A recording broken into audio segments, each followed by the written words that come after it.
యేసుక్రీస్తు సేవ మొదలుపెట్టిన తర్వాత ఒక 3.5 సంవత్సరాలు 12 మంది శిష్యులను తయారు చేస్తారు. ఆ 3.5 సంవత్సరాలు 12 మంది ఎంట ఉంటారు. ఆ 12 మందిని లోకం మీద పంపిస్తారు.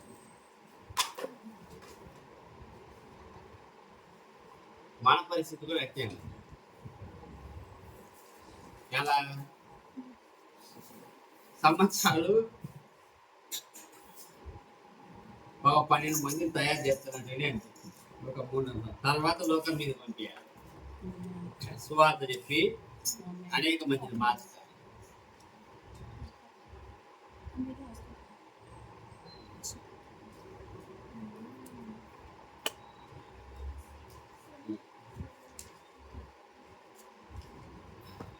దావీదు గొల్యాతుని ఎదుర్కొనేటప్పుడు దావీదు ఒక బడిసెల 5 గులకరాలు తీసుకొని వెళ్తాడు. అప్పుడు గొల్యాతు ఏమంటాడు? దావీదు చూస్తాడు, ఒక చిన్న పిల్లోడు, ఆయుధాలు లేవు, ఆయుధాలు ఉండవు, తను ధరించాల్సిన ఆర్మీ సంబంధించింది ఏది ధరించడు.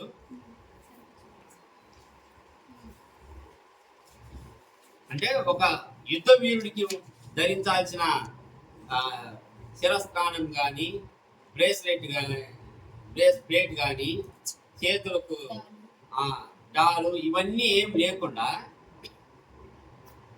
గొల్యాతుని ఎదుర్కోవడానికి పోయేటప్పుడు గొల్యాతు ఒక మాట అంటాడు. ఏమని? నేనేమైనా కుక్కను అనుకున్నవారా? ఒక గుడిసెలు పట్టుకొని వస్తున్నా, ఒక కర్ర పట్టుకొని వస్తున్నా, నేనేమైనా కుక్కను అనుకున్నావా? కుక్కను అదిలించాలి అనుకున్నావా అని అంటాడు. అర్థమవుతుందా? అంటే ఎప్పుడైనా యుద్ధంలో కత్తి లేకుండా నువ్వు ఎదుర్కోవటానికి పోయేటప్పుడు వాడికి సగం బలమవుతుంది. వీడి దగ్గర ఆయుధం లేదు, ఈయన నేను ఎదుర్కోగలను అని అవతలోడు. అర్థమవుతుందే? అదే నీ దగ్గర ఆయుధం ఉన్నది అనుకో, వాడు భయపడతాడు. నీ దగ్గర ఆయుధం ఉన్నది అంటే వాడు భయపడతాడు. అవతల ఎంత పొడుగున్నా లావున్నా యువతలోడి దగ్గర ఒక గన్ను ఉంది అనుకో, వాడు ఇంటి దగ్గరికి కోరాడు. రైట్? గన్నుంటే వీడిని కనీసం ఒక మాట అంటానికి కూడా భయపడతాడు. ఎందుకు? వీడు గాలి చేస్తాడు. వీడి దగ్గర కత్తి ఉన్నా వాడు భయపడతాడు. ఇప్పుడు దేవుని వాక్యము ఏం చెబుతుంది? 2 అంచులు గల ఖడ్గము. ఇప్పుడు నీ దగ్గర లేదనుకో, నీ శత్రువు ఎవరు? నీకు భయపడతా? బాగా చాలాసార్లు చెప్పినట్టుగా అది నా పక్కనే వచ్చి కూర్చున్నాను అని. ఎందుకు? భయపడ్డది కాబట్టి. అర్థమవుతుందా? భయపడ్డప్పుడే దూరంగా ఉంటుంది. ఈయనతో నాకెందుకు, ఈయన జోలి నేను పోకూడదు, ఈయన దగ్గర ఆయుధం ఉంది, ఆయుధాన్ని చూసి భయపడతాను. ఆయుధమేంది? దేవుని వాక్యం. అపోస్తల కార్యాలు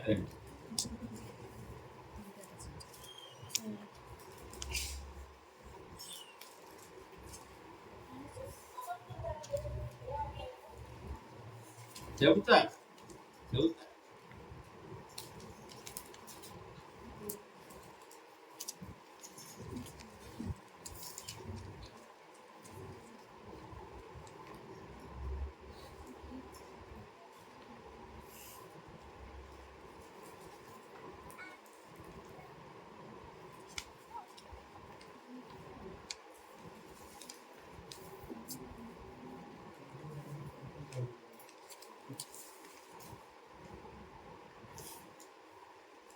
అధ్యాయము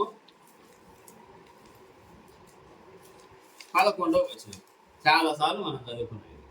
వాడు ఆ, పేతురును యోహానును పట్టుకొని ఉండగా ఆ, ప్రజలందరూ విస్మయం ఉంది. ఆ. సొలొమోను తన మండపంలో ఉన్న ఆ. వారి యొద్దకు గుంపుగా పరిగెత్తి వచ్చింది. ఉమ్, పేతురు దీనిని చూచి ప్రజలతో ఇట్లనెను, ఆ, ఇశ్రాయేలీయులారా, మీరు వీరి విషయమై ఎందుకు ఆశ్చర్యపడుచున్నారు? ఉమ్. మా సొంత శక్తి చేతనైనను భక్తి చేతనైనను నడవను వీనికి బలమిచ్చినట్టుగా మీరెందుకు మా తట్టు తేరి చూచుచున్నారు? అంతవరకు ఆపాయి. ఇప్పుడు ఏమంటున్నాడా? మా సొంత ఏమంటాడు పేతురు? మా సొంత శక్తి చేతనైనను ఆ, బలమి చేతనైనను ఆ, ఆ, నడువను వీనికి బలమిచ్చినట్టుగా మీరెందుకు మా తట్టు తేరి చూచుచున్నారు? ఓకే. బ్యాక్గ్రౌండ్ ఏం చెబుతుంది? పేతురు, యోహాను వీళ్ళందరూ చేపలు పట్టుకునే వాళ్ళు. వీళ్ళకు కొట్టబోస్తే అక్షరం రాదు. వీళ్ళు ఎక్కడా చదువుకోలేదు. ఈ 120 మంది శాస్త్రులలో వీళ్ళు ఒకళ్ళు కారు. వీళ్ళు ఎప్పుడైనా సమాజ మందిరంలో ఒక పరిచయుడు ఏదైనా వాక్యం చదివితే ఇది వెళ్ళిపోయేవాళ్ళు తప్పితే, ఏదైనా పస్కా పండుగ రోజు వాళ్ళు చెప్పిన ఆచారం ప్రకారం జీవించడం తప్పితే, వీళ్ళు ఏ రోజు దేవుని వాక్యాన్ని తీసి చదివిన వాళ్ళు కాదు. దేవుని వాక్యాన్ని తీసి అంటే అంతకుముందు ఉన్న దిన వృత్తాంతాలు కానీ యెహోవా అబ్రహాం నుంచి చేసిన విషయాలు కానీ రాసి పెట్టినవి వీళ్ళు చదవటానికి ఆస్కారం లేదు. వీళ్ళకి రాదు కాబట్టి. అందుకు సమాజ మందిరానికి వెళ్ళిన తర్వాత సమాజ మందిరంలో పరిచయుడో సదుకయుడో ఎవరో ఒకళ్ళు తీసి చదివేటప్పుడు వీళ్ళు విని మళ్ళా చేపలు పట్టుకోవడానికి వెళ్తారు. పండగ వచ్చినప్పుడు వీళ్ళకి కనీసం భూమి ఉన్నదని కూడా మనకు తెలియట్లే. వీళ్ళు గలిలీ సముద్రం దగ్గర వెళ్ళి చేపలు పట్టుకునేవారు. వీళ్ళు ఆ పండగ చేస్తారా లేదా అనేది కూడా తెలియదు. ఏ పండగ? హార్వెస్ట్ పండగ, కోత. ఆ కోత పండుగ వీళ్ళు చేస్తారా లేదా అనేది కూడా ఐడియా లేదు. ఎందుకు? వీళ్ళు చేపలు పట్టుకునేవాళ్ళు. భూమిని పండించి కోత కోసినప్పుడు ఆ కోత తర్వాత పండగ చేసుకోవచ్చు. అర్థమవుతుందా? కానీ వీళ్ళకి ఆస్కారం కూడా లేదుగా. వీళ్ళు చేపలు పట్టుకుంటేనే వీళ్ళకి జీవనాధారం. వీళ్ళు చేపలు పట్టుకొని వీళ్ళ కుటుంబాన్ని పోషించుకోవాలి. మహా అయితే వీళ్ళు పస్కా పండుగలో పాలు పంచుకుంటారు. ఎందుకు? విముక్తి. ఇశ్రాయేల్ ప్రజల్ని ఐగుప్తు నుంచి విముక్తి చేసిండు కాబట్టి ఖచ్చితంగా వీళ్ళు అది ఎరుగుతారు. వాళ్ళ పూర్వీకులు చెప్పి ఉంటారు కనుక ఈ పండుగలో వాళ్ళు పాల్పంచుకోవడానికి ఆస్కారం అయితే ఉంది. అంతకు మించి వీళ్ళకు శాస్త్రులు అనే పరిజ్ఞానం కానీ నికోదేమస్ మాదిరిగా అన్ని చదివి వచ్చి అడగడం కానీ ఎటువంటివి ఉండవు. అయితే వీళ్ళు ఇప్పుడు సొలొమోను టెంపుల్ దగ్గర ఒక కుంటి వారిని బాగు చేసి నిలబడి ఉన్నారు. ఇప్పుడు ఇశ్రాయేలు ప్రజలందరూ వీళ్ళందరినీ చూస్తారు. వీళ్ళిద్దరిని, యోహాను, పేతురు. వీళ్ళు ఎవరు? ఇంతకు ముందు తెలిసిన వాళ్ళైతే వీళ్ళు చేపలు పట్టుకునే వాళ్ళు అంటారు, పామర్లు అంటారు. ఇప్పుడు పేతురు ఇంతకు ముందు మాట్లాడని వ్యక్తి, ఎప్పుడు దూకుడు స్వభావం కలగల వ్యక్తి ఇప్పుడు చెబుతా ఉన్నాడు.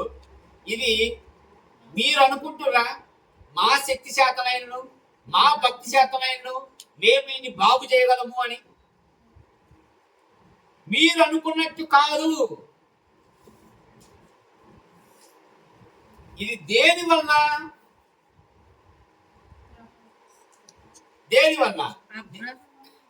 దేవుని శక్తి వల్ల. దేవుని శక్తి ఎప్పుడు వచ్చింది? 120 మంది కూడి ప్రార్థన చేసినప్పుడు. గుర్తుపెట్టుకొని, ప్రార్థించినప్పుడు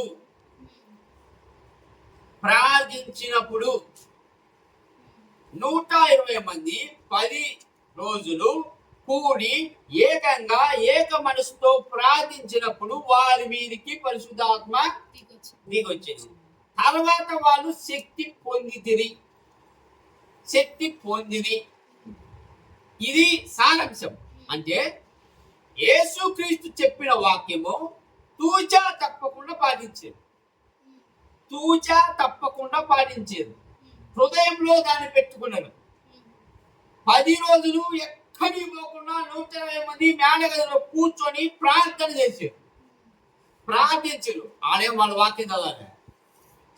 వాక్యం ఏం చదువుతుంది? మీరు కావాలంటే 1వ అధ్యాయానికి రండి. ప్రార్థించాలని. చదవండి. వీరందరూ వీరితో కూడా కొందరు స్త్రీలు యేసు తల్లి అయిన మరియు ఆయన సహోదరులు ఏక మనసుతో ఎడతెగక ప్రార్థన చేయుచుండిరి. ఏక మనసుతో ఎడతెగక ప్రార్థన చేస్తుంది. అర్థమవుతుందా? ప్రార్థన చేసినప్పుడు వాళ్ళు శక్తి పొందారు. నువ్వు ప్రార్థన చేయకపోతే నీకు శక్తి రాదు, నీకు బలం రాదు. నువ్వు ప్రార్థించకపోతే పరిశుద్ధాత్మ నీ దగ్గరికి రాడు, నీ దగ్గర కూర్చోడు. ఇది క్లారిటీ. ఇప్పుడు ఈ కాలంలో ఒక చెట్టుకు నీళ్లు పోయకపోతే ఏమైతుంది? ఒక ఫోన్ ఛార్జింగ్ పెట్టకపోతే ఏమైతుంది? ఒక ఏమంటారు, ఇంకా ఏమైనా ఎగ్జాంపుల్ చెప్పండి. ఏవైతే బలము చేకూర్చాల్సిన విషయాలన్నీ నువ్వు చేయకపోతే ఏమవుతుందో అలానే జరుగుతుంది. మనకు నువ్వు ప్రార్థించకపోతే నువ్వు శక్తి పొందలేవు. దేవునితో సమయం గడపలేకపోతే దేవుని శక్తి నీ దగ్గరికి, నీ మీదికి కూడా.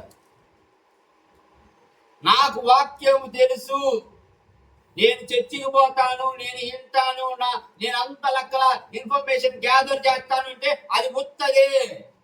దానివల్ల నువ్వు ఎటువంటి శక్తి పొందలేవు, ఎటువంటి బలం పొందలేవు.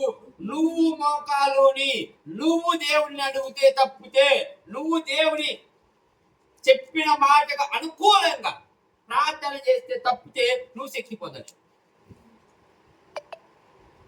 ఎందుకు ఈ రోజుల్లో క్రైస్తవులు అవమానపడుతున్నారు అంటే ఇది కారణం. వీళ్ళకు మొత్తం సోషల్ మీడియా ఎక్కువైపోయింది. చదువుతారు, వాళ్ళు ఫేమస్ కావటానికి, వాళ్ళు వాళ్ళ వ్యూస్ పెంచుకోవటానికో లేకపోతే ఇంకొక కారణమై ఉండొచ్చు. వాళ్ళు ప్రతి ఒక్కరు పిల్లలు ఇంత బుడ్డోళ్ళు కూడా వాక్యం చెప్పి ఇన్స్టాగ్రామ్ లో పెడతా ఉంటారు. కానీ దాని ఇంపాక్ట్ ఎలా ఉంటుంది ఇతరుల మీద అనేది మనకు కావాలి. చెప్పడానికి ఏముంది? ఇప్పుడు ఇన్ఫర్మేషన్ బోర్డు ఎంత ఉంది. ఇప్పుడు యెరూషలేము మేము హోలీ టూర్ చేసినామని అక్కడికి పోయి ఇది యేసుక్రీస్తు తిరిగిన నేల, ఇది యేసుక్రీస్తు తిరిగిన ప్రదేశము, ఇది యేసుక్రీస్తు బాప్తిసం తీసుకున్న నది, ఇది యేసుక్రీస్తు శిలువతో అయ్యింది. నాకెందుకు? నేను నమ్ముతున్నా యేసుక్రీస్తు నా కోసం చనిపోయాడని. ఇప్పుడు అవన్నీ చూపించాల్సిన అవసరం ఏంటి? యేసుక్రీస్తే చెబుతాడు తోమాతోటి, నువ్వైతే చూసి నమ్మినావు, చూడమని నమ్మినోడు ధన్యుడు. ఇప్పుడంటే మనకు వీడియోస్ ఉన్నాయి. ఇంతకు ముందు భక్త సింగ్, సాధు సింగ్, ఇప్పుడు ఇవన్నీ వీడియోస్ చూసి మనం నమ్మినమా? యేసుక్రీస్తు పుట్టిండు, చనిపోయిండు, తిరిగి లేచిండు, నేను నమ్మినా, నాకు రక్షణ. నేను బలంగా చెబుతున్నా, ఇతరులకు రక్షణ. నేను విశ్వాసంతో చెబుతున్నా, ఇతరులు రక్షింపబడతారు. ఇప్పుడు బిల్లి గ్రహం కానీ సాధు సుందర్ సింగ్ కానీ వీళ్ళు మొదటి సేవ మొదలు పెట్టినప్పుడు యెరూషలేము ఎక్కడ ఉంది? పాఠంలో ఎవరికైనా ఎరకైనా లేదు. మరి ఇవన్నీ చేసేది ఎందుకు? సంఘాలుగా హోలీ టూర్ పోవడం ఏంటి? దేనికి? ఇప్పుడు హోలీ అని అంటారు, అదే హోలీ. యేసుక్రీస్తు చెప్పేది ఎక్కడైతే 2, 3 నా నామమున కూడుతారో అక్కడే. యేసుక్రీస్తు ఎక్కడుంటే అక్కడ హోలీ ప్లేస్. నువ్వు చెట్టు కింద ఉండి ప్రార్థన చెయ్యి, అది పవిత్ర ప్రదేశం. నువ్వు మోకాలుని ప్రార్థన చెయ్యి, అది పవిత్ర ప్రదేశం. డేవిడ్ లివింగ్స్టన్ ఆఫ్రికా పోయి ఒక కుర్చీలో ప్రార్థన చేసిండు. ఆయన చనిపోయేటప్పుడు మొత్తము దేవదూత దిగి వచ్చి ఆయన తీసుకొని పోయాడు. అది పవిత్ర ప్రదేశం కాదా? క్రైస్తవులను దేవుని వాక్యం తెలియని వాళ్ళని మరలించేస్తారు. గుడారాల పండుగ అంటారు, దేనికో అర్థం కాదు. దేవదాసుల సమాజ దగ్గర పూలు జరుగుతారు, దేనికో అర్థం కాదు. నోరు మూసుకోండి. మేరీ మాతను పూజిస్తారు, దేనికి అర్థం కాదు. దీనివల్ల ఇతరుల విశ్వాసానికి గండి కొడతారు.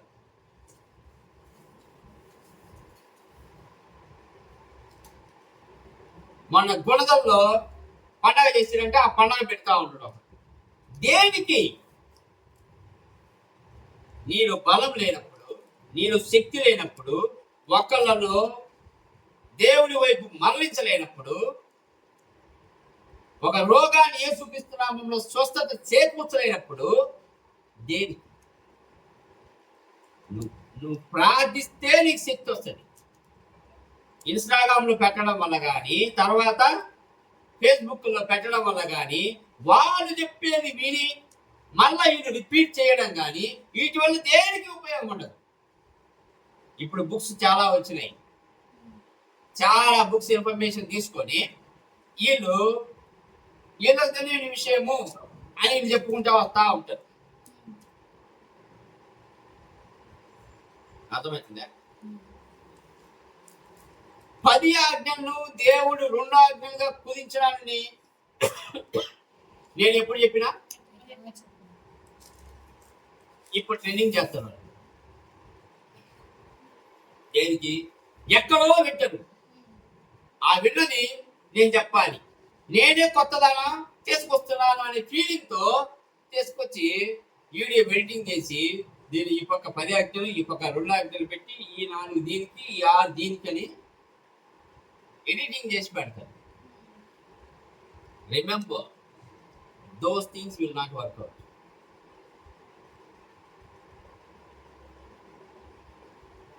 లెంట్ డేస్ అంటారు. యాష్ నాకు అసలు చూస్తుంటే అసహ్యం అనిపిస్తుంది. అసలు మనం దేవుణ్ణి అనుసరిస్తున్నామా లేదా? ప్రాథమిక సంఘం అంటే ప్రథమ సంఘం ఏం చేసిందో అదే మనం చేయాలి. Who started Lent days? Ash బుధవారం అయింది, ఏదో భస్మ బుధవారం. ఎవడు స్టార్ట్ చేసిండు? ఏంది? ఒక యాషను తీసుకొని సిలువ వేసుకుంటే నీకు శక్తి వస్తుందా? బూడిదా? అది బూడి తప్పితే ఏమన్నా. ఇటువంటి చూసేటప్పుడే దేవా మళ్ళా బ్యాక్ తీసుకెళ్ళి ఈ సోషల్ మీడియాలు, ఫేస్బుక్ కూడా ఏం లేకుండా వీటన్నిటిని నాశనం చేసి నీ వాక్యం, నీ ప్రార్థనతో నీ విశ్వాసంను నువ్వు నడిపించయ్యా అని ప్రార్థన చేసుకోవాలి. Depend on. నువ్వు చర్చికి పోతారు, వింటారు, మీడియాలో చూస్తారు, కానీ హృదయంలో మాత్రం వాక్యం ఉండదు. అటువంటి వాళ్ళ వల్ల దేవునికి ఎటువంటి ఉపయోగం ఉండదు. మొట్టమొదటిగా నీకు కావాల్సింది బలం ఎక్కడి నుంచి వస్తుందంటే ప్రార్థన. నువ్వు ప్రార్థించకపోతే, నువ్వు దేవునితో సమయం గడపకపోతే నీ జీవితంలో ఎటువంటి గొప్ప కార్యము జరగదు, ఎటువంటిది జరగదు. నువ్వు ఎంత ప్రయత్నం చేసినా నువ్వు దేవునితో సమయం గడపకపోతే నువ్వు శక్తి పొందలేవు.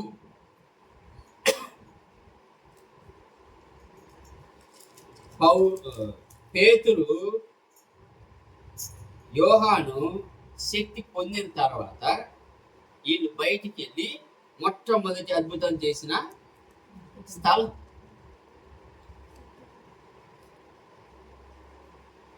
నార్మల్గా సొలొమోన్ టెంపుల్కు వీళ్ళు ఎక్కుతా ఉన్నారు. ఇతను ఎన్నో రోజుల నుంచి అక్కడ ఉన్నాడు. వీళ్ళు ఎన్నోసార్లు చూసుంటారు. ఈవెన్ యేసుక్రీస్తు సమయంలో ఉన్నప్పుడు కూడా చూసే ఉంటాడు. అర్థమవుతుందా? ఎందుకంటే అతను పుట్టినప్పుడు రోజు తీసుకొచ్చి వాళ్ళని వదిలిపెడతారు. ఇప్పుడు యేసుక్రీస్తు చనిపోయి తిరిగి లేచిన తర్వాత ఎన్ని రోజులు పెట్టి ఉంటుంది మహా అయితే? ఆయన ముందు 10 రోజులు, 40, ఒక 50 రోజులు. యేసుక్రీస్తు 40 రోజులు వీళ్ళతో ఉన్నాడు కదా చనిపోయిన తర్వాత 10 రోజులు, మొత్తం ఒక 50 రోజులు. 2 నెలలు టైం వేసుకో. 2 నెలలకు ముందు వీడి జీవనాధార కోసం వాళ్ళ కుటుంబ సభ్యులు తీసుకొచ్చి వాళ్ళు వదిలేస్తారు కదా. వీడికి 10 పరకు వచ్చినప్పుడు ఈ వీటి మీద వీళ్ళు ఆధారపడి బతుకుతున్నారుగా వాళ్ళ కుటుంబ సభ్యులుగా. లేకపోతే నిన్ను ఎవరికి చెప్పాడు పెడతాడు, నిన్ను ఎవడు మోసపోతాడు, ఈ క్వశ్చన్లు వస్తాయి. ఇప్పుడు వీళ్ళు పేతురు యోహాను చెప్పేదంటే మా శక్తి శాతం ఏం చెయ్యలే, మా భక్తి శాతం ఏం చెయ్యలే,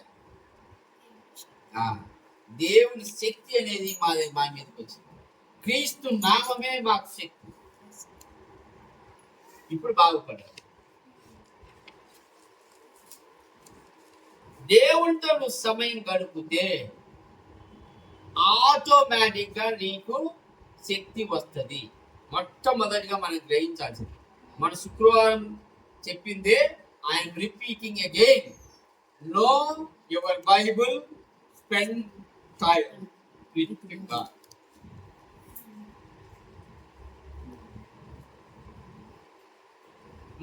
మనకు కావాలి యేసుక్రీస్తు తయారు చేసిన 12 మంది, కానీ ఆ 12 మంది లోకాన్ని అప్ అండ్ డౌన్ చేశారు. లోకాన్ని అప్ అండ్ డౌన్ చేశారు. ఇక్కడ ఎంతమంది ఉన్నా ప్రతి ఒక్కరికి రూట్ ఎక్కడ ఉండాలంటే ప్రార్థన. నువ్వు ఎంత సమయం దేవునితో గడిపితే అంత బలం నువ్వు పొందుతావు, అంత బలము పొందుతావు. లేదు అంటే సైతాను వచ్చి కూర్చుంటాడు. నీ దగ్గర బలం లేనప్పుడు సైతాను నేను ఈజీగా ఓడిస్తుంది. ఇక్కడ ఏనండి ఇంటురా, మీరు ఎంటానేదా మాట్లాడుకుంటుంది దేనికి?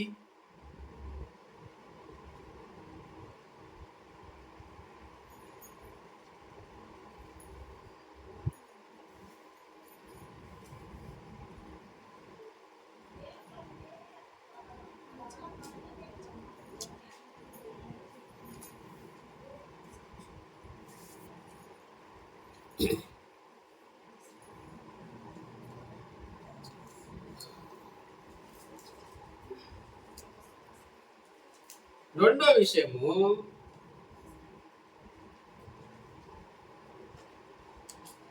దేవుని వాక్యాన్ని ఇక్కడ చదువుతా ఉన్నాడు. మీరు 2వ అధ్యాయము 17వ వచనం చూడండి. అంత్యదినముల యందు నేను మనుషులందరి మీద నా ఆత్మను కుమ్మరించెదను. మీ కుమారులను మీ కుమార్తెలను ప్రవచించెదను. మీ యవ్వనులకు దర్శనములు కలుగును, మీ వృద్ధులు కలలు కందురు. ఆ దినములలో నా దాసుల మీదను నా దాసురాట మీదను నా ఆత్మను కుమ్మరించెదను కనుక వారు ప్రవచించెదరు. ఒక్క నిమిషం అండి. ఇప్పుడు పేతురు కనీసం రాయలేడు. పేతురు రాసిన 2 పత్రికలు కూడా మార్కు రాసిండు. అర్థమవుతుంది మీకు? పేతురు రాసిన 2 పత్రికలు మార్కు రాసిండు. పేతురేమో చదవలేడు. సమాజ మందిరానికి పోయినా కానీ ఎవరైనా చదివితే ఈయన వినాలి. ఇప్పుడు మాత్రం ఇక్కడికి వచ్చి కోట్ చేస్తుండు. ఏమని? ప్రవక్త అయిన యావేలు ఇలా చెప్పాడు, గ్రంథంలో ఇలా రాసి ఉన్నది అని ఎగ్జాక్ట్ గా చెబుతా ఉన్నాడు. మీకు అర్థమవుతుందా? అది పరిశుద్ధాత్మ శక్తి. ఇప్పుడు ఎన్నది ఎగ్జాక్ట్ గా చెప్పగలరా? ఇప్పుడు చదువు లేని వాళ్ళు ఏం చేస్తారు? వింటారు, కానీ దాన్ని పర్ఫెక్ట్ పలకగలరా? చదివిన తర్వాత 4-5 సార్లు చదివిన తర్వాత మెమరైజ్ చేసిన తర్వాతనే కొంతమంది పలకలేరు. అలాంటిది పేతురు, మీరు ఇమాజిన్ చేసుకోండి, పేతురు ఎప్పుడూ చదివి జ్ఞాపక ఉండదు. ఎందుకు? మనోడు రాయలేడు కదా. మత్తయి అంటే ట్యాక్స్ అయింది రాస్తూ ఉంటాడు కాబట్టి మత్తయి చదవవాడు, అందుకని మత్తయి సువార్త రాసినాడు కాబట్టి దానికి ఒక అర్థం ఉంది. పేతురు రాయలేడు. రాయలేనోడు ఏమన్నా చదువుతాడా? సమాజ మందిరానికి పోతే వినడం తప్పితే పేతురు ఏమీ చేయలేడు. ఎన్న వాక్యం ఎంతవరకు కూర్చుంటుంది? మళ్ళా చేపలు పట్టడానికి పోయినప్పుడు ఎన్ని చేపలు పడ్డాయి, బంగళా ఎంత, కొరమీన్ ఎంత, ఈ లెక్క వేసుకోవడానికి టైం అయిపోతుంది. ఎన్ని రూపాయలు వస్తాయి, ఈ రోజు ఈ కుటుంబానికి మనం పోషించగలమా లేదా, రేపు మళ్ళా ఏ ఏరియా పోవాలి, మళ్ళా ఈ వలంతా శుభ్రం చేసుకోవాలి, ఏ సమయాన్ని పోవాలా, ఎలా వేసుకోవాలా, ఎన్ని చేపలు రావాలి, ఇదే వాళ్ళ లెక్క. ఇప్పుడు 50,000 రాసిన గ్రంథంలో నుంచి పర్ఫెక్ట్గా చదువుతా ఉన్నాడు. చేతిలో మళ్ళా 50,000 గ్రంథం ఉండి ఉండదు. ఎక్కడ వీళ్ళు పస్కా పండుగ రోజు జనాల్లో ఉన్నారు. మామూలుగా అయితే పత్రికలు ఎక్కడ ఉంటాయి? సమాజ మందిరంలో ఉంటాయి భద్రం చేసి. ఇప్పుడు ఈయన పుస్తకం చేతిలో ఏం లేదు కానీ చదువుతా ఉన్నాడు. ఇప్పుడు ఈయన చెప్పిన వాక్యము ఎవరైతే గుంపులో ఉన్నారో 3,000 మంది, 4,000 మంది, 5,000 మంది, ఆ గుంపులో వాళ్ళు ఎప్పుడైతే సమాజ మందిరంలో ఏదైనా విన్న వాక్యము నిజమే కదా అని విస్మయం పొందుతారు. ఇప్పుడు దేవుని వాక్యాన్ని కోట్ చేసే ఇప్పుడు చెబుతా ఉన్నాడు, ఇది నెరవేరింది, ఇప్పుడు నెరవేరింది. అంటే పేతురు దేవుని వాక్యాన్ని ధృవీకరిస్తున్నాడు. ఒకప్పుడు రాసిన వాక్యము ఇప్పుడు నెరవేరుతుంది.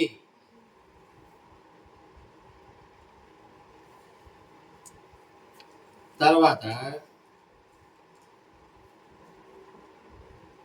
మళ్ళా 25 నుంచి కూడా ఆయనను గూర్చి దావీదు ఇట్లా నేను ఎల్లప్పుడూ నా ఎదుటి ప్రభువును చూచుచుంటిని, ఆయన నా కుడి పార్శ్వముననున్నాడు కనుక నేను కదల్చబడను. కావున నా హృదయం ఉల్లసించెను, నా నాలుక ఆనందించెను, మరియు నా శరీరము కూడా నిరీక్షణ కలిగి నిలకడగా ఉండును. నీవు నా ఆత్మను పాతాళంలో విడిచిపెట్టవు, నీ పరిశుద్ధిని కుళ్ళు పట్టనీయవు. నాకు జీవ మార్గములు తెలిపితివి, నీ దర్శనం అనుగ్రహించి నన్ను ఉల్లాసంతో నింపెదవు.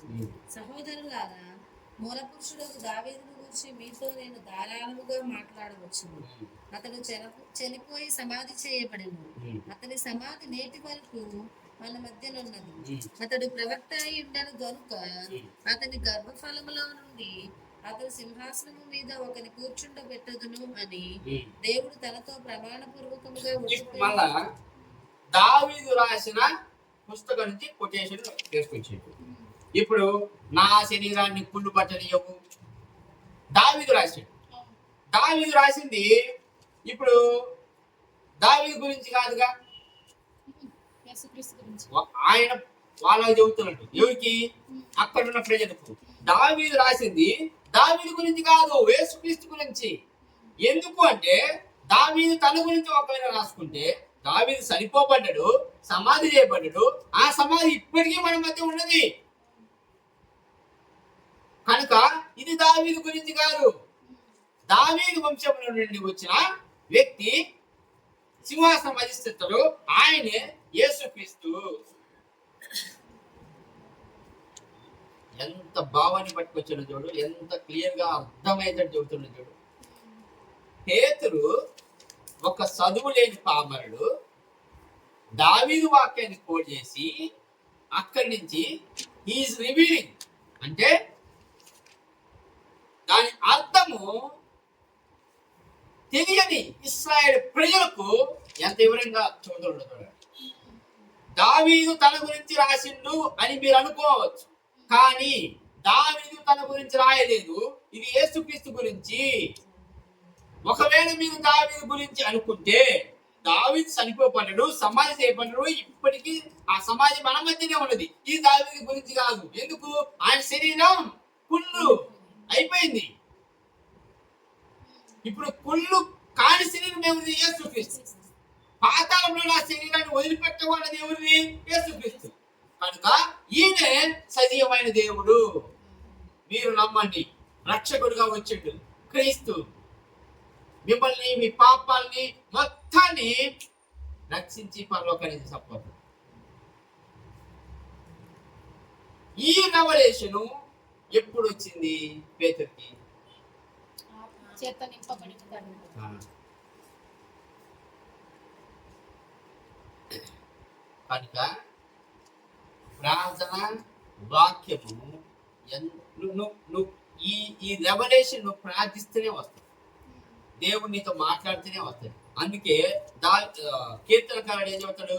ప్రభువా, నాకు తెలియని విషయాలు, గూఢమైన సంగతులు నాకు నేర్పించు. ఇన్స్టాగ్రామ్ లో, ఫేస్బుక్ లో చూసినంత మాత్రం, ఇన్ఫర్మేషన్ కలెక్ట్ చేసినంత మాత్రం రాదు. అబ్సల్యూట్ గా రాదు. వేరే వాళ్ళు ఎంత చెప్పుకొని ఇన్ఫర్మేషన్ తప్పితే నీకు శక్తి రాదు. ఇన్ఫర్మేషన్ తప్పితే నీకు శక్తి రాదు. నీకు శక్తి రావాలంటే నువ్వు మోకాలుని, నువ్వు దేవుడి యొక్క గోసాడాలా, ప్రార్థించాలా, కదలకుండా ఉండాలా. వాళ్ళు 10 రోజులు ఉన్నట్టుగా దేవుడి శక్తి పొందేంత వరకు. ఇప్పుడు నేను డిక్లేర్ చేసేదంటే, దేవుని ఆశీర్వాదం ఊరికనే రాదు. until unless you put efforts, until unless you sacrifice. నువ్వు త్యాగం చేస్తే తప్పితే నీ జీవితంలో మార్పు రాదు. నువ్వు దానికి తగ్గట్టుగా శ్రమ పడితే తప్పితే నీ జీవితంలో గొప్ప కార్యములు జరగదు. ఒక్కరోజు ఫాస్టింగ్ అల్లాడిపోతాం. మళ్ళా మనము చపాతీలు, ఇడ్లీలు తిని మనం ఫాస్టింగ్ ఉన్నామని చెప్పుకుంటాం. But that is absolutely pathetic situation. Pathetic. అసలు నేను ఇడ్లీని, చపాతీని ఫాస్టింగ్ ఉన్నట్టు నమ్మబాకండి. That's not called fasting. నీ మొత్తం ఎప్పుడు ఖాళీ ఉంచడం లేదు కదా నువ్వు. You have to be fast with water తీసుకుంటూ 3 రోజులు ఫాస్టింగ్ చేసి ఉండు. అప్పుడు తెలుస్తుంది what is the real fasting. 3 రోజులు నీ శరీరానికి ఆహారం తగలకుండా బతుకు. ఉపవాసం అంటే అర్థం ఏందో తెలుస్తుంది, దాని శ్రమ ఏందో తెలుస్తుంది.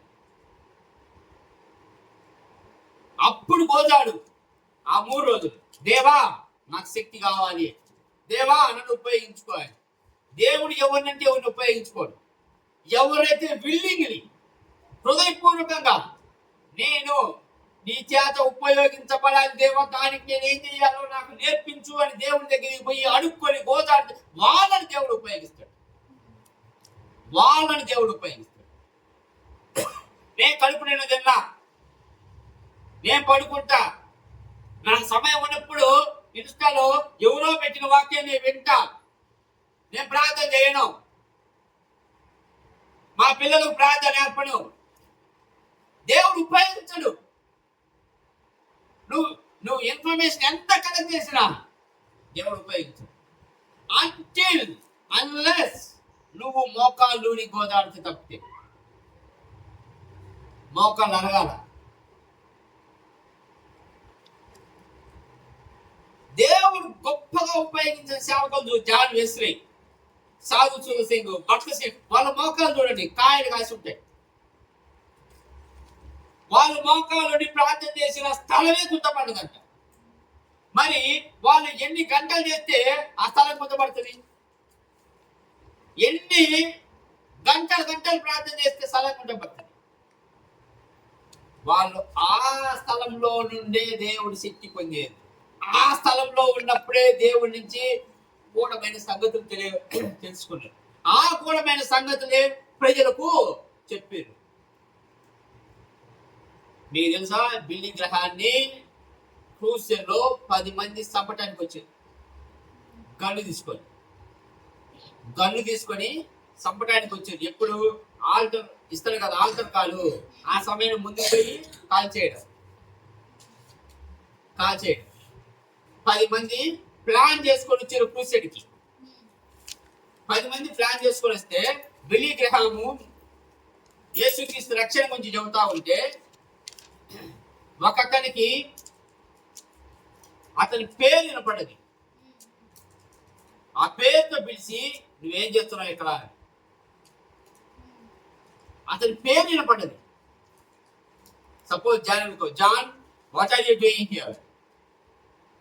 నన్ను ఎవరు పిలిచారు? దిక్కు చూసి అక్కడ ఎవరు పిలిచినట్టుగా చెప్పలే. కాసేపు గమనం మళ్ళా పిలిచి same voice, what are you doing here? Time చూసుకోండి. గన్ అయితే లోపలే ఉంది. Altar call పిలిచిండు. బిల్లిగ్రహాం తుపాకుతో కాల్చాల్సి చంపేయాలనుకున్న వ్యక్తి ఆడికి పోయి ఎక్కి ఎక్కి ఎక్కి ఏడ్చి రక్షణ పొంది తర్వాత అతనే ఒక సాక్షిగా మారింది. 10 మంది చంపటానికి పోయి వాళ్ళలో 9 మంది రక్షణ పొందారు. అది లైఫ్, అది దేవుడి శక్తి. ప్రసంగించే ముందు కూడా 2-3 గంటలు ప్రార్థన చేసుకొని వస్తాడు బిల్లీ గ్రహాము. ప్రసంగిస్తున్నప్పుడు కూడా తన భార్య డయాసిస్ వెనకాల ఉండి ప్రార్థన చేస్తా ఉంటుంది. దేవుడి శక్తి ఎవరిని ఎలా మారుస్తుందో తెలుసా? అవి మనం చెప్పుకోవాల్సిన ఆనిముత్యాలు.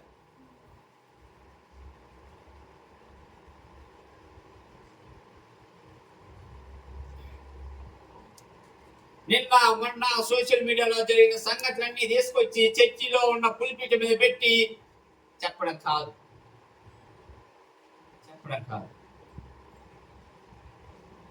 దరిద్రం అది. ఒక క్రిస్టియానికి పట్టిన దరిద్రం.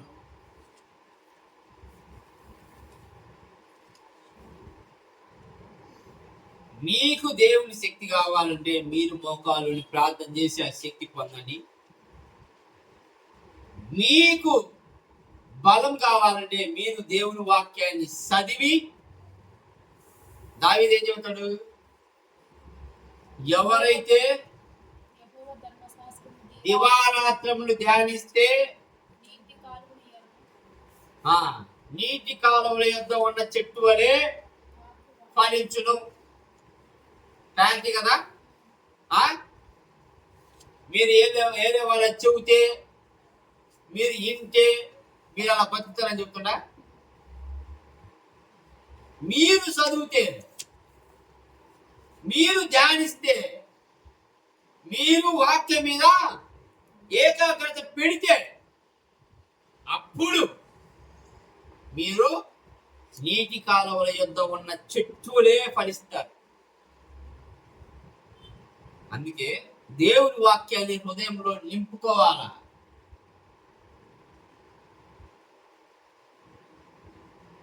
మనం దేవుని వాక్యాన్ని చదివిన తర్వాత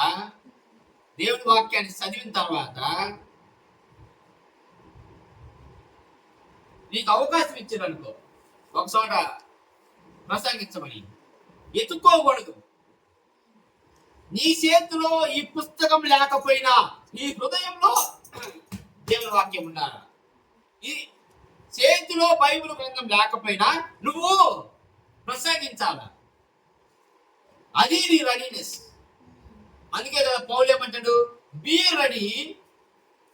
ready season or un season. పిలిచినా పిలవకపోయినా అన్ఎక్స్పెక్టెడ్ గా నిన్ను ఎవరన్నా దేవుని వాక్యం చెప్పమని చెప్పగలగాలి. అన్ఎక్స్పెక్టెడ్ గా ప్రార్థన చేయమని చేయాలి. దేవుడు నిన్ను అక్కడ ఉపయోగించి బలమైన కార్యం చేస్తాడేమో. Prepare. ప్రిపేర్. ఎవరైతే ప్రిపేర్ అయి ఉంటారో వాళ్ళు ఎప్పటికీ ఎన్నికడుగు వేయరు. అంటే నేను ఈరోజు ప్రార్థన చేసి వాక్యం చదివి ఆ వాక్యాన్ని నా హృదయం ముందు నింపుకొని ఉంటే నేను ఎప్పటికీ వెనకడుగు వేయను.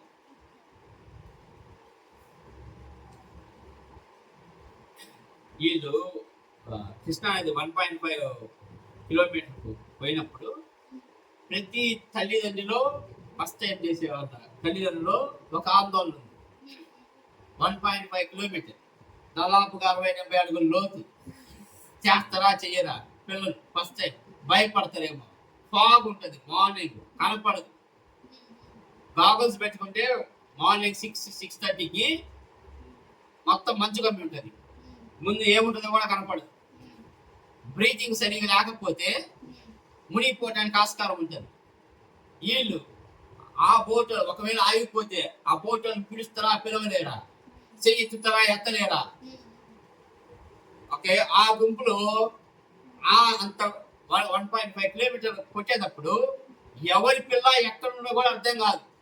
70 మంది 80 మంది ఒకేసారి పోయినప్పుడు ప్రతి ఒక్కరిలో ఆందోళన ఉంది. కానీ వాళ్ళ preparedness for 1 year practice 1 year practice ఏమైందంటే వాళ్ళను వెనకడుగు వేయనీయలే. అదే ప్రిపేర్ లేకపోతే మధ్యలోనే చేతులే. అసలు కనీసం నీళ్ళంటే భయం.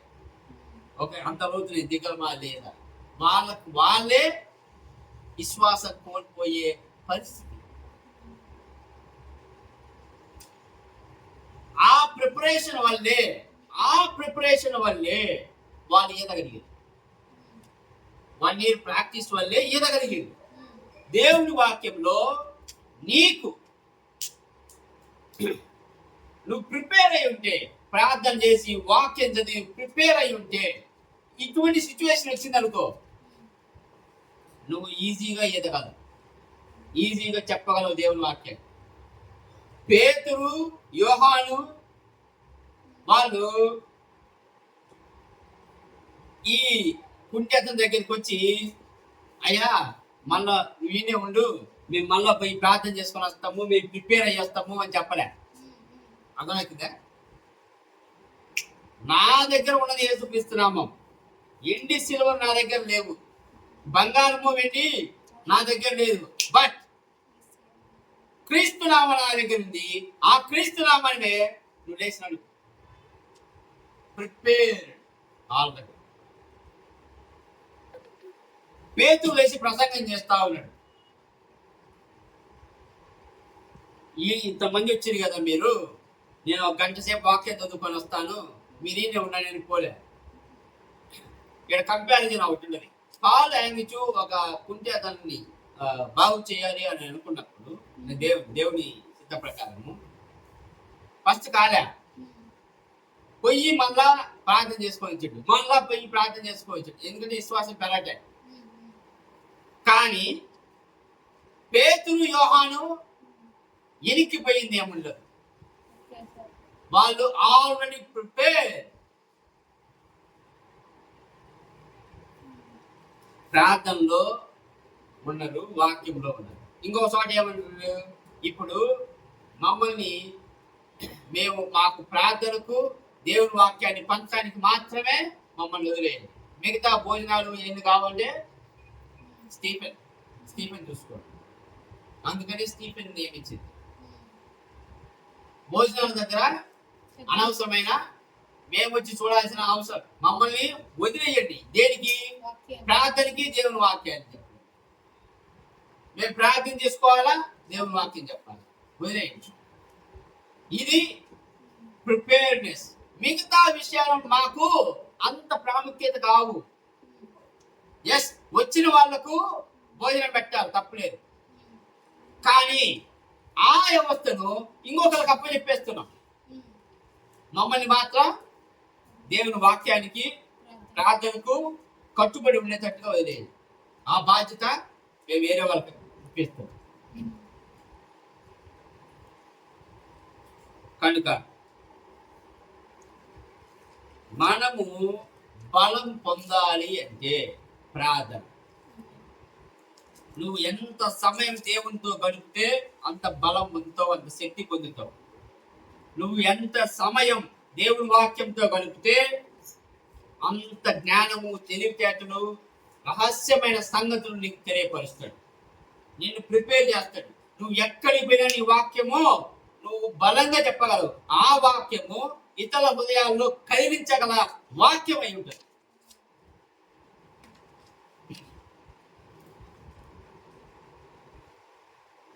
దేవుడు చెప్పకుండా గూఢమైన సంగతులు మీరు చెప్పమాకండి. 2000లో యేసుక్రీస్తు వస్తాడు, 2007లో యేసుక్రీస్తు వస్తాడు, 2015లో వస్తాడు, 2030లో వస్తాడు. యేసుక్రీస్తు చెప్పింది ఒకటే ఒకటి, ఆ గడియ తండ్రికి తప్పితే ఎవరికి తెలియదు. ఏ గడియ? అందుకని ఎవరు ఏం చెప్పినా నమ్మమాకండి. 2025 ప్రళయం వస్తుంది, 2035 ప్రళయం వస్తుంది అంటే బుల్షిట్, వదిలే. ఎందుకు? యేసుక్రీస్తే చెప్పలే ఆ గడియ. ఆ గడియ తండ్రికి తప్పితే తెలియదు. మరి అలాంటప్పుడు వీళ్ళు ఎలా చెప్పతారు? ఇది ఎలా చెబుతుంది? ఆకాశంలో ఒక రకమైన మేఘాలను చెప్పి యేసుక్రీస్తు అడుగో, సిలువదుకో. వాక్యం చదివిన వాడికి అర్థమవుతుంది వీళ్ళు పోషకం చేస్తున్నారని. వాక్యం చదువులో ఏం చేస్తారు? దాని ఫోటో తీసి ఇన్స్టాగ్రామ్ చేసి సర్క్యులేట్ చేస్తారు. వాక్యం తెలియని వాళ్ళు.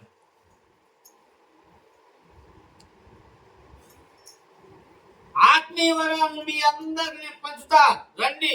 1000 రూపాయలు రిజిస్ట్రేషన్ అంటే అందరు ఎవరిపోతారు, నాకు కావాలా, నాకు కావాలా, నాకు కావాలా. అదే నువ్వు బెల్లం పప్పులు పెట్టినట్టు. ఆత్మీయ వరాలు నువ్వు ప్రార్థన చేస్తే నువ్వు పొందుకోవచ్చు. వాక్యం చదివితే నీకు అర్థమవుతుంది.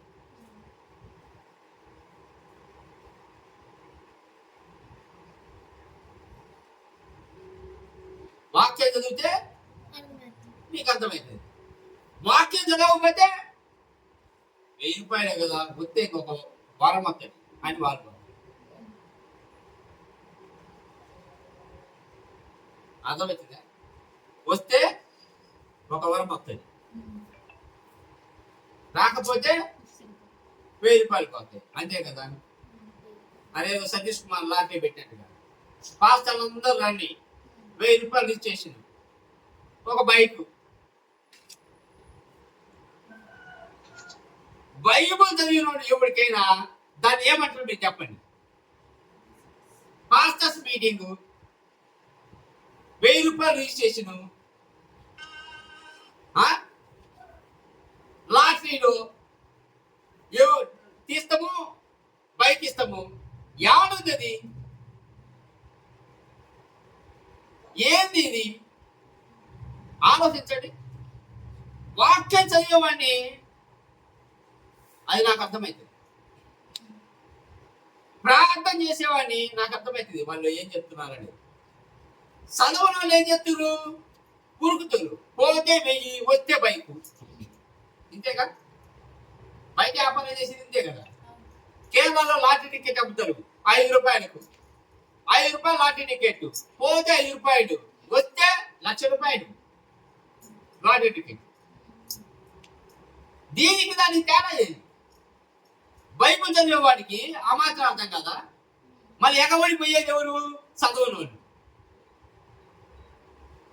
దేవుడి బలం అంటే ఏందో తెలియని వాళ్ళు.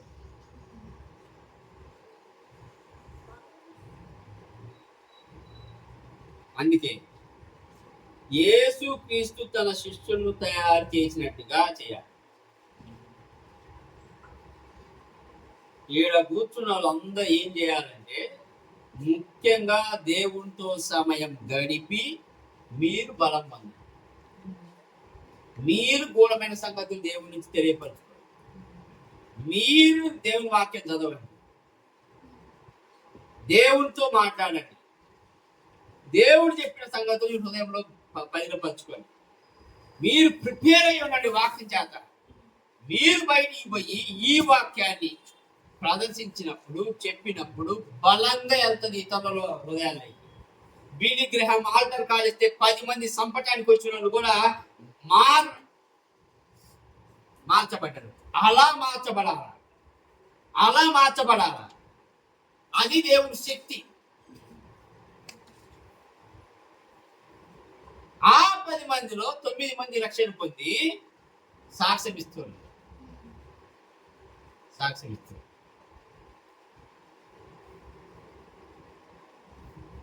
కనుక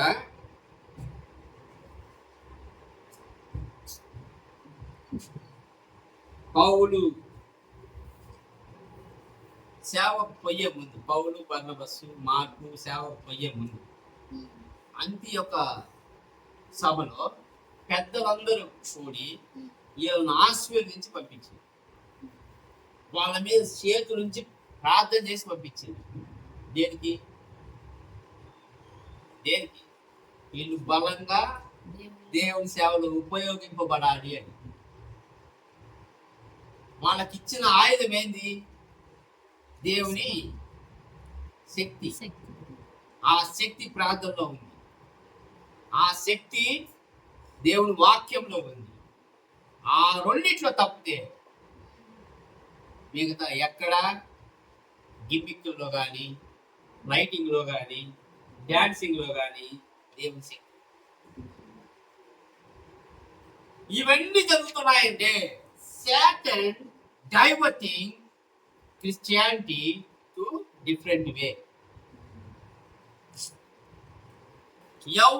నువ్వు వాక్యం చదివితే నీకు తెలుస్తుంది వాళ్ళు చెప్పేది వాక్య ప్రకారం ఉన్నదా లేదా అని. వాళ్ళు చెప్పేది వాక్య ప్రకారం ఉన్నదా లేదా, దశభాగాల గురించైనా, పాపం గురించైనా, పరిశుద్ధత గురించైనా, విగ్రహారాధన గురించైనా, విగ్రహారాధనకి పెట్టిన ప్రసాదం గురించైనా మీరు వాక్యం చదివితే బైబిల్లో లేని విషయం ప్రపంచంలో లేదు. అది క్లారిటీ. భార్యాభర్తల బంధం ఎలా ఉండాలి, పిల్లలను ఎలా పెంచాలి, కుటుంబం ఎలా ఉండాలి, కుటుంబంలో ఉన్న వాళ్ళందరూ ఎలా ప్రార్థన చేయాలి, కుటుంబానికి యజమానుడిగా ఉన్నోడు ఎలా ఉండాలి, బయట ఎలా ప్రవర్తించాలి, మీ జీవితం ఎలా బయట కనపడాలి, తల్లిదండ్రుల మాటలు ఎంత జాగ్రత్తగా వినాలి, వాళ్ళ ఉపదేశాన్ని తోసిపుచ్చకుండా అవి హృదయంలో పెట్టుకోమని దేవుడు వాక్యం ద్వారా చెప్పిండు. ఇన్ని ఉన్నప్పుడు దేవుడు వాక్యం చదవకుండా దేవుని వాక్యం చదవనోళ్ళు ప్రసంగం చేస్తే తీసుకొచ్చి మన శరీరంలో కానీ తర్వాత మన జీవితంలో కానీ రుద్దుకుంటే అవి నిష్ప్రయోజనం.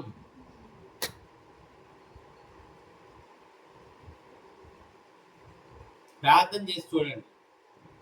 3 రోజులు ఉపవాసం అండి. ఎవరైనా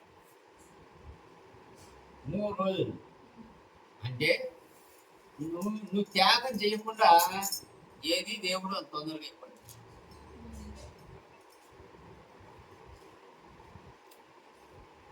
అబ్రహామును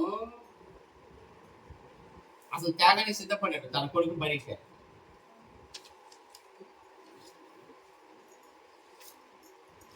అబ్రహాము తన కుటుంబాన్ని త్యాగం చేసి దేవుడు చూపించే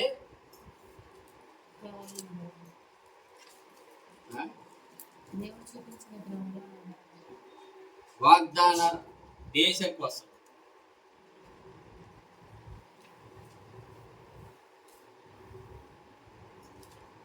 సో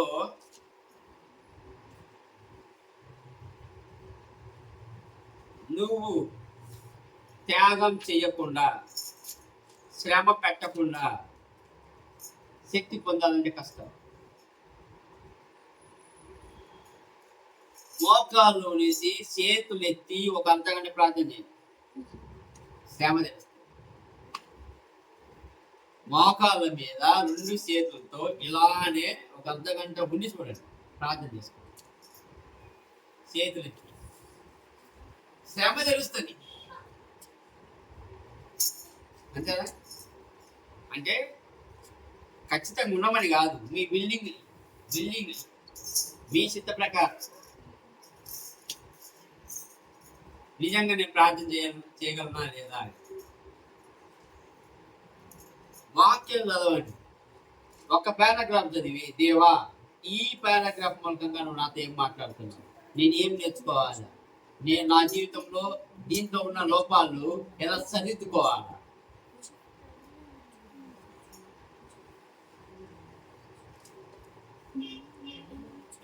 కనుక ప్రార్థన నీ శక్తిని బలాన్ని చేకూరుస్తుంది. వాక్యము వాక్యం అంటే నువ్వు ఎవరినైనా ఎదుర్కోగలవు. నీ హృదయంలో వాక్యం అంటే నీ నోటి ద్వారా ఎవరికైనా సమాధానం చెప్పగలవు. ఈ మధ్య ఒక అతను అడిగాను, ఇంతమంది దేవుళ్ళు ఉన్నారు, నువ్వు ఆయన ఎందుకు నమ్ముకున్నావు, యేసుక్రీస్తుని ఎందుకు నమ్ముకున్నావు? నేను సమాధానం చెప్పాను, మిగతా నువ్వు చెప్పే వీళ్ళందరూ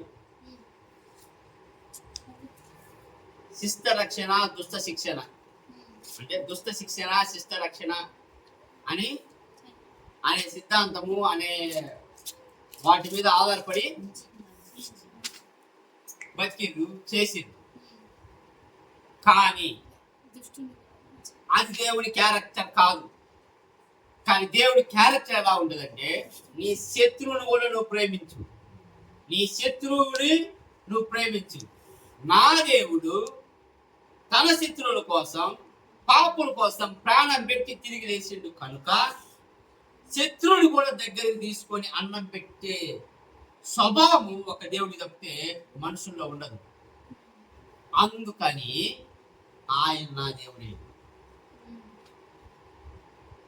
మిగతా వాళ్ళందరినీ చూసుకో, మనుషులు మాత్రమే ఆలోచిస్తారు. తప్పు చేసిండా వాడు చంపేయండి, అంతేగా వాళ్ళు చేసింది. కానీ నేను నమ్మిన దేవుడు నీ శత్రువుని కూడా క్షమించమని, నీ శత్రువుని క్షమించమని, నీ శత్రువుని దగ్గర తీసుకొని అన్నం పెట్టమని. అది నా దేవుడికి మీరు నమ్మిన దేవులకు ఉన్న వ్యత్యాసం. మనుషులుగా మనం ఉన్నప్పుడు మన ఆలోచనలన్నీ పాపపు ఆలోచన. మన ఆలోచనలన్నీ ఎలా ఉంటాయి? నువ్వు నాకు పెడితే నేను నీకు పెడతా, నువ్వు నాకు అది ఇస్తే నేను నీకు ఇస్తా, నువ్వు నాకు లాలిపాప్ ఇస్తే నీకు చాక్లెట్ ఇస్తా. ఇదే మన ఆలోచన. కానీ దేవుడి ఆలోచన ఎలా ఉంటుంది? నువ్వు పెట్టకపోయినా నేను నీకు పెడతాను. ఆయన నువ్వు నాకు ఇచ్చినా నీకు నేను పెడతా, నువ్వు కొట్టినా నేను నీకు పెడతా. ఎందుకు? నేను లోకాన్ని ఎంతో ప్రేమించాను. ఆ లోకంలో ఉన్నది మీరే. ఆయన మిమ్మల్ని ఎందుకు పోగొట్టుకుంటారు? మీరు పాపం చేస్తే మీ పాపను క్షమిస్తారు, మీరు తప్పు చేస్తే మీ తప్పును క్షమించి దగ్గరికి తీసుకుంటారు. మిమ్మల్ని నాశనం చేయడానికి కాదు. అది నేను నమ్మిన దేవుడు చెప్పిన మాట. అందుకే ఆయన నా దేవుడు. ఇది దేవుడికి ఉండే క్యారెక్టర్.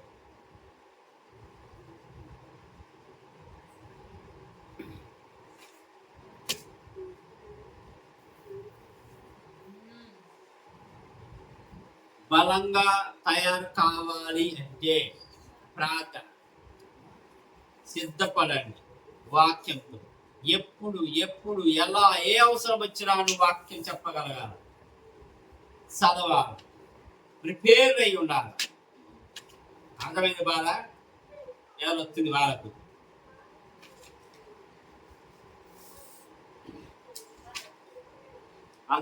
అర్థమైంది ప్రార్థించి